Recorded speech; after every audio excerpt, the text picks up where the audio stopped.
Hi, ഞാനാണ് നിങ്ങളെ ഇവിടെ കൊണ്ടുവന്നത്. ഇയാളാരാ? ഞാൻ പറഞ്ഞ റോയ്, ഇയാളാണ്. ചെയ്ത ഹെൽപ്പിനെല്ലാം നന്ദി. ഇന്നു മുതൽ നീയും എൻ്റെ ആളാ. വെൽ, നിങ്ങളെല്ലാം ഞാൻ ഇങ്ങോട്ട് കൊണ്ടുവന്ന എന്തിനാണെന്നറിയോ? നിങ്ങളെ കൊണ്ട് എനിക്കൊരു കാര്യമുണ്ട്. അതെന്താണെന്ന് അറിയണമെങ്കിൽ ഒരു കഥ കേൾക്കണം. നിന്റെ അച്ഛൻ മിലിറ്ററി ലാംപ്സ് ഡിസൈനർ ആയിരുന്നു. അയാൾ ഒരു വെപ്പൺ കണ്ടുപിടിച്ചു. ഇറ്റ്സ് എ റെവല്യൂഷണറി ആം. ആ ഡിസൈൻ എനിക്ക് വേണമായിരുന്നു, കാരണം അതാണ് എന്റെ ബിസിനസ്. പക്ഷെ നിന്റെ അച്ഛൻ സമ്മതിച്ചില്ല. ഞാൻ നിന്റെ അച്ഛനെ പറ്റി കൂടുതൽ അന്വേഷിച്ചു. അങ്ങനെ നിന്റെ അച്ഛന്റെ ബെസ്റ്റ് ഫ്രണ്ട് ധൻരാജിനെ കിട്ടി. ഇയാളെ ഉപയോഗിച്ച് നിന്റെ അച്ഛനെ ഞാൻ കിഡ്നാപ്പ് ചെയ്തു. അതിനുശേഷം ഒരു ആക്സിഡന്റിൽ നിന്റെ അച്ഛൻ മരിച്ചു. ഓഫ് കോഴ്സ്, ആക്സിഡന്റ് ഞാൻ ക്രിയേറ്റ് ചെയ്തതാണ്. നിനക്കൊരു സർപ്രൈസ്. നിന്റെ അച്ഛൻ ജീവനോട്.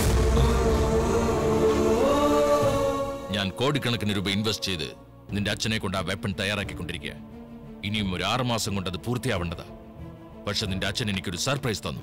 എന്റെ ഫാമിലിയെ എനിക്ക് കാണണമെന്ന്. അന്ന് തൊട്ട് നിന്നെ ഞാൻ അന്വേഷിക്കുന്നതാ. ഇപ്പോഴാ കയ്യിൽ കിട്ടിയത്. മേജർ,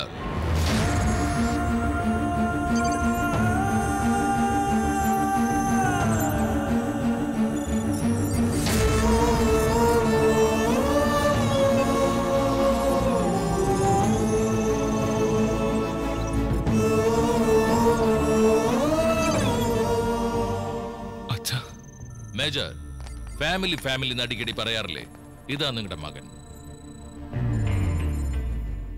നീ ഇയാളുടെ മകൻ തന്നെയാണോ അതോ ഞങ്ങൾ എന്തെങ്കിലും നാടകം കളിക്കുന്നതാണോ എന്ന് ഇയാൾക്കൊരു സംശയമുണ്ട്. ഇത്തരം സീരിയസ് കാര്യങ്ങളിൽ ഞാൻ നാടകം കളിക്കാറില്ല. നീയാണ് മകനെന്ന് തെളിയിക്കാനുള്ള ബാധ്യത നിനക്കുണ്ട്. Prove it.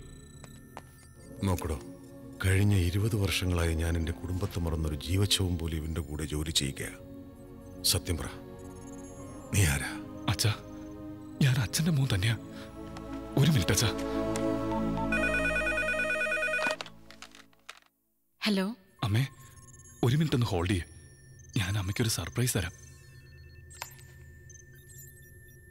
ഹലോ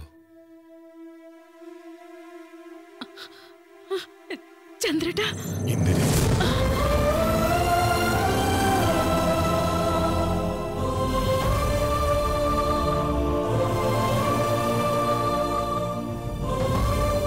ആരാടാ സെന്റിമെന്റ്സ് ഇല്ല എന്ന് പറഞ്ഞത്? കണ്ടില്ലേ അയാളുടെ ഇമോഷൻസ്? ബാബുജി, അധിക നേരം അച്ഛനെയും മോനെയും കൂടെ ഐലൻഡിൽ തനിച്ചു നിർത്തുന്നത് ശരിയല്ല. അവൻ ആള് വിളഞ്ഞ വിത്താ. ഓക്കെ, ഷിഫ്റ്റ് ചെയ്തേക്കാം. അച്ഛാ, അച്ഛൻ ഒന്നുകൊണ്ട് പേടിക്കണ്ട. അച്ഛൻ തയ്യാറാക്കാൻ പോകുന്ന ഈ ആയുധം അവരുടെ കയ്യിലെത്തില്ല. അച്ഛനെ ഞാൻ ഇവിടെ നിന്ന് എങ്ങനെയെങ്കിലും രക്ഷിക്കും. ഞാൻ കേട്ടിട്ടുണ്ടാ നീ വലിയ കില്ലാടിയാണ്. കൊണ്ടുപോകുമല്ലേ? നിന്റെ അച്ഛനെ നീ ഇവിടുന്ന് കൊണ്ടുപോകുമല്ലേ? ഈ ഐലൻഡ് ഒന്ന് ട്രേസ് ചെയ്യാൻ പോലും നിന്നെ കൊണ്ടാവില്ല.